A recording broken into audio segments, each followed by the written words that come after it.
back to the channel. How are you? How have you been? Well, I'm great because today I'm making one of my favorite recipes with chocolate bars, cake slices, super easy, healthy, without sugar, interestingly without sugar, very low fat, and I mean it couldn't get any better, right? So let's go make it without further ado. Here I have my lined baking sheet. I'm using a Pyrex.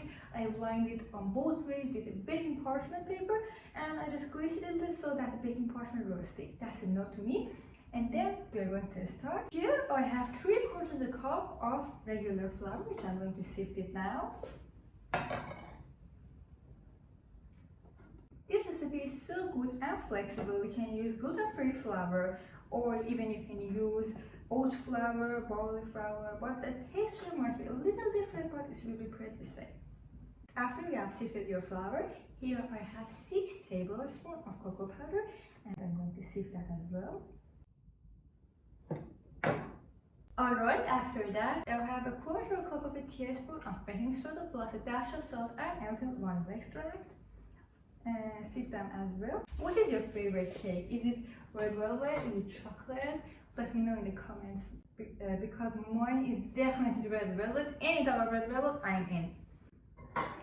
After you have mixed all of your dry ingredients, just give them a quick mix because you want to make sure that it's all well combined and homogeneous. And for the wet ingredients, here I have 1 egg white. If it has a little bit of egg yolk in it, it's okay. We are not going to make meringues here. To that, I am going to add 1.5 tablespoons of milk. You can use any milk of choice. Then here I have 2 tablespoons of solid butter, which is melted. So the measurement is for the solid butter, not for the melted butter.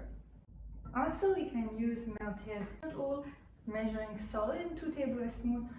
Then here I have 1/4 cup of honey. You can use maple syrup or agave syrup. Ingredients, add them to your dry ingredients, and again give them a quick mix. Just do not overmix the batter. Alright, after you have mixed your batter, put it in your prepared pan and just like this. And then flatten it to the back of your spoon to make it, a very flat shape because you want it to be a bar shape, and then cut it in pieces.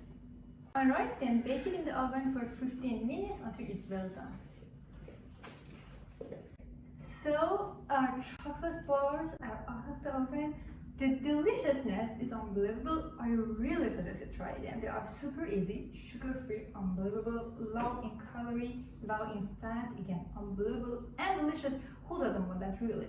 So if you like this video, please don't forget to put a comment down below to let me know what other recipes you want me to make.